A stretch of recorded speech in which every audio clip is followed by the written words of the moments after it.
Hello అండి, నమస్తే. Welcome to Rani food court. ఈరోజు మన ఛానల్లో బండి మీద అమ్మే మెత్తని స్ట్రీట్ స్టైల్ పకోడీని ఇంట్లోనే ఈజీగా నూనె పీల్చకుండా ఎలా చేసుకోవాలో చూపించిపోతున్నానండి. మరి ఇంకా లేట్ చేయకుండా ఈ టేస్టీ ఇంకా యమ్మీ పకోడీల్ని ఎలా చేసుకోవాలో చూసేద్దాంనండి. ఒక బౌల్లో ఇలా మీడియం సైజ్ ముక్కల కింద కట్ చేసుకున్న 1 కప్పు వరకు ఉల్లిపాయల్ని యాడ్ చేసుకోండి.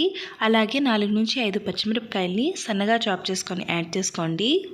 వీటితో పాటు ఒక రెమ్మ వరకు కరివేపాకుని ఇలా చేతులతో కాస్త క్రష్ చేసుకొని యాడ్ చేసుకోండి, లేదా సన్నగా చాప్ చేసుకొని కూడా యాడ్ చేసుకోవచ్చండి. ఇప్పుడు ఏ కప్పుతో అయితే ఉల్లిపాయలు కొలుచుకున్నామో సేమ్ అదే కప్పుతో 1 కప్పు వరకు శనగపిండిని యాడ్ చేసుకోండి. అలాగే రుచికి తగినంత ఉప్పు, 1/2 టీ స్పూన్ వరకు పసుపుని యాడ్ చేసుకోండి.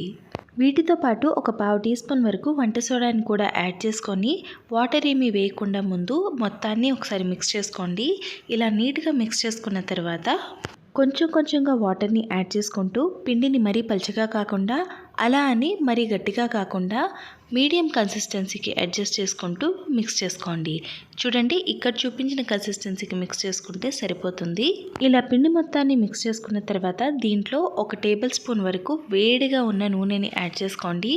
దీనివల్ల పకోడీలు ఆయిల్ పీల్చకుండా లోపల నుంచి గుల్లగా వస్తాయండి. ఇలా వేడి నూనెని కూడా యాడ్ చేసుకున్న తర్వాత ఒకసారి మిక్స్ చేసుకోండి.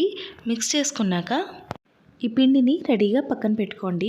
ఇక్కడ కడాయిలో నేను ఆల్రెడీ డీప్ ఫ్రై కోసం ఆయిల్ అనేది వేడి చేసి పెట్టుకున్నానండి. ఆయిల్ వేడైన తర్వాత మంటని మీడియం ఫ్లేమ్కి అడ్జస్ట్ చేసుకొని కొంచెం పిండిని తీసుకొని ఇలా ఆయిల్లో ఎన్ని పడితే అన్నీ ఇలా చిదుముకుంటూ యాడ్ చేసుకోండి. ఈ పకోడీలు వేసుకునేటప్పుడు ఆయిల్ అనేది మరీ ఎక్కువ వేడి మీద ఉండకూడదు, అలా అని మరీ తక్కువ వేడి మీద కూడా ఉండకూడదండి. మరి ఎక్కువ వేడి మీద ఉంటే పకోడీలు అనేవి లోపల వరకు వేగకుండా బయటికి తొందరగా రంగు వచ్చేస్తాయండి. అలాగే తక్కువ వేడి మీద ఉంటే ఆయిల్ అనేది ఎక్కువ పీల్చేస్తుంది. అందుకే ఆయిల్ అనేది వేడైన తర్వాత మంటని మీడియం ఫ్లేమ్లో పెట్టుకొని ఇలా యాడ్ చేసుకోవాలి. ఇలా అన్నిటినీ యాడ్ చేసుకున్న తర్వాత 1 నిమిషం పాటు వన్ సైడ్ వేగనివ్వండి. వన్ సైడ్ బాగా వేగిన తర్వాత ఒకసారి మిక్స్ చేసుకొని అన్ని వైపులా బాగా వేగి మంచి గోల్డెన్ కలర్ వచ్చినంత వరకు ఫ్రై చేసుకోండి. చూడండి, జస్ట్ ఒక 3 నుంచి 4 నిమిషాలకి ఇవన్నీ బాగా వేగి ఇలా కలర్ అనేది చేంజ్ అవుతుంది. ఈ మాత్రం వేగితే సరిపోతుందండి. వీటిని మరీ ఎక్కువ ఎర్రగా వేయించాల్సిన అవసరం లేదు. ఇప్పుడు వీటిని ఆయిల్ నుంచి సెపరేట్ చేసుకొని వేడిగా ఒక ప్లేట్లోకి తీసి సర్వ్ చేసుకోవడమే. ఇంకా మిగిలిన పిండితో సేమ్ ఇదే ప్రొసీజర్లో ఇంకో వైన్ కూడా ప్రిపేర్ చేసుకోవాలండి. చూడండి, పకోడీలు అనేవి ఏమాత్రం ఆయిల్ పీల్చలేదు, అలాగే మెత్తగా లోపల నుంచి గుల్లగా బయట మార్కెట్లో దొరికినట్టే ఉన్నాయండి.